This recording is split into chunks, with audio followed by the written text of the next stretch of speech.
So far we have seen patterns of silent vowels. Now in this video portion, you will be having some discussion on patterns of silent consonants. You know, in linguistics, when we talk about sounds, some of you should be having some knowledge on the sounds and their number. There are 44 sounds in English. They are classified into two different branches. One, vowels, two, consonants. Okay, and between these two classifications, vowels number is 20. 20 vowels.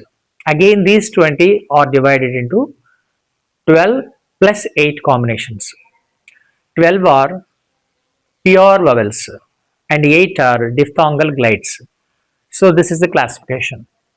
Usually students understand vowels are A, E, I, O, U. This is the basic idea that our teachers give, but vowels are 20 in number. So 12 pure vowels, 8 diphthongal glides. Coming to the classification of consonants, we have understood consonants are 24. Out of 44, 20 vowels and 24 consonants. Among 24 consonants, the classification is not based on any labeling. Actually, it is the procedure of utterance, place of articulation. One branch is place of articulation. The other branch is manner of articulation. So it actually can be found in the discussion called airstream mechanism of linguistics. So place of articulation in the mouth and manner of articulation. Friends, this is very important to understand. Those who are planning to improve their accent as well as pronunciation. Place of articulation, some sounds out of 24 are grouped under place of articulation. Some sounds are grouped under manner of articulation. You should be knowing what manner is, how a sound is pronounced, and places refers to in within the mouth, as we have tongue, roof of the tongue, and soft palate, very back of this position, upper part, and hard palate, soft palate, as well as teeth ridge, upper teeth, lower teeth, windpipe, larynx, pharynx, trachea, ula. So these are various properties when we discuss the sound systems. This is very essential, and this could be an added advantage if you know something. Well, let's get back to this discussion. Patterns of silent consonants. Now we are discussing consonants in this. Two important letters. They are being present now for the discussion. B is silent before T after M. B is silent before T and after M. How? In the examples,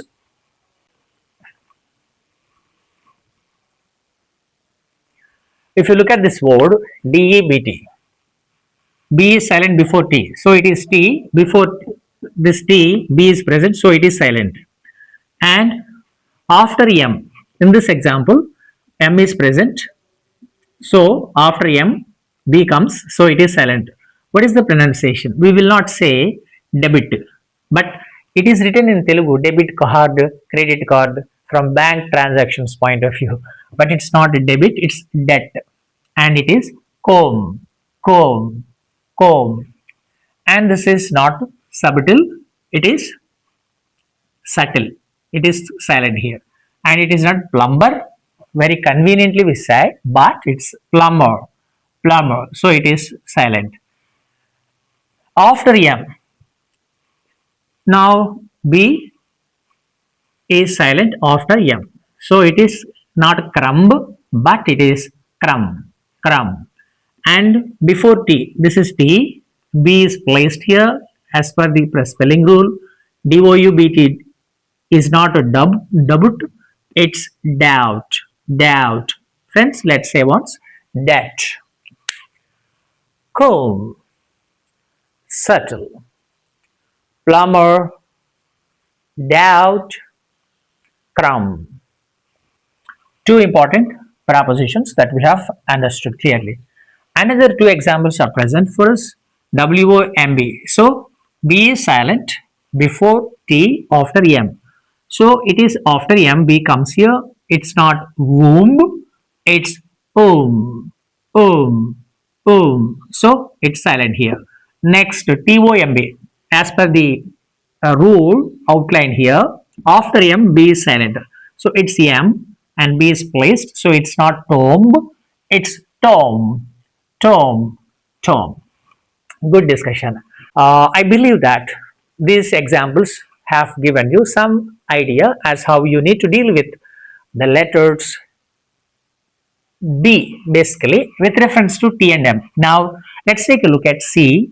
It's silent after S. How? C is silent after S. Now you can find S here and C is placed, so it's not pronounced. It's not pronounced. It's not said. Si and C. How you say? Signs. So C is silent, but it should be written while writing. And C is silent before I.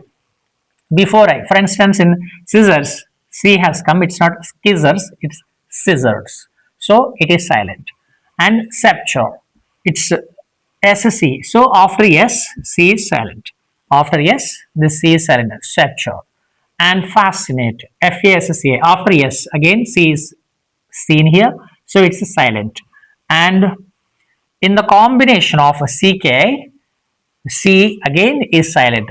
Combinations. Let's find combinations. So CK in this CK, CK, CK.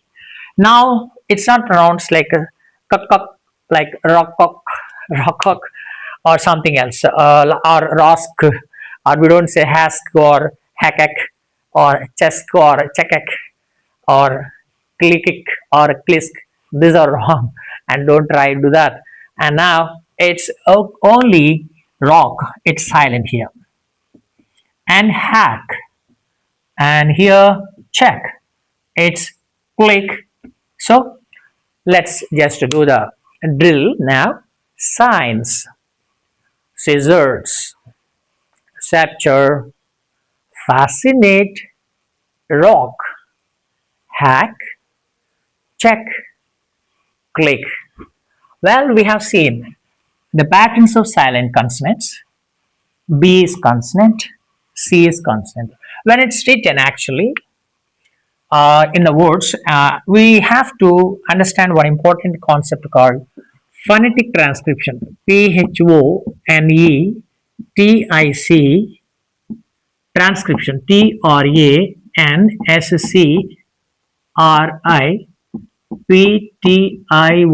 Phonetic transcription. I have already given you some info on sounds in English are 44, 24 consonants and 20 vowels. Again, place of articulation and manner of articulation is the procedure to discuss these consonants, and pure vowels and diphthongal glides. Pure vowels are 20, it's 12, and diphthongal glides are 8 in number. This way, we can segregate and then do some analysis on the sounds. These two are discussed very clearly. Under this patterns of silent consonants, the third point is D. We will see the discussion on D and G. D is silent before G. How? EDGE, edge. So this is G, and before this we have this letter. So it's not edge, it's edge, edge. D is silent before G. And after N, so here handsome, we have after N, this D, it goes silent. It becomes silent. And before G, you can find in fridge, it's not fridge, it's frizz, frizz. And it's knowledge, knowledge. And G, before this, D is present here. So in these examples, we have seen another example is sandwich. After N, so after N, D is present in this. It's a sandwich. Sandwich. Let's do the drill. Edge, knowledge, frizz, handsome, sandwich, edge, knowledge, frizz, handsome, sandwich. Good. Now G is not pronounced before N. Where do you find G before N? Here G is present and this is N. Before N, G, it's not pronounced, and SIGN, before N, G is present, and champagne, G, it's not champagne. Please do understand, friends.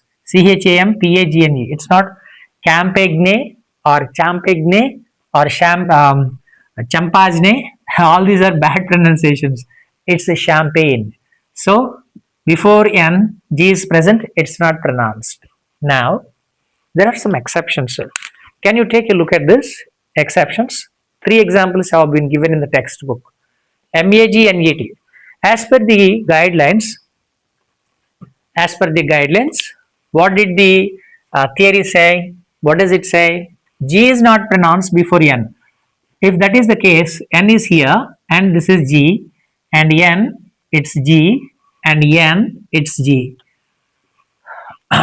In accordance with the uh, given instruction, G should not be pronounced. Then how would the word sound? Let's do it. MAGNET becomes manet.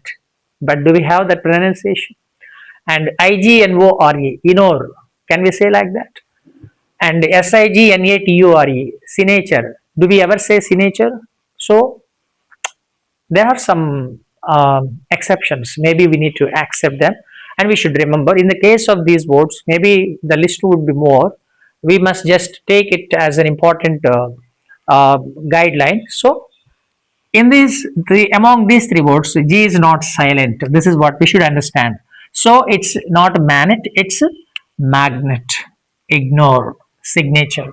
So number 3 and 4 highlight the importance of learning silent consonants, particularly D and G. Silent D becomes a silent before G in the examples edge, knowledge, fizz, handsome, and sandwich. G is not pronounced before N. Examples sign, foreign, champagne, and there is an exception here. What is that? N and before this G, and N before G, N before G. Among these three examples, we very clearly understand G doesn't go away, it's still pronounced. Giving the way of pronunciation, we say magnet, ignore, signature.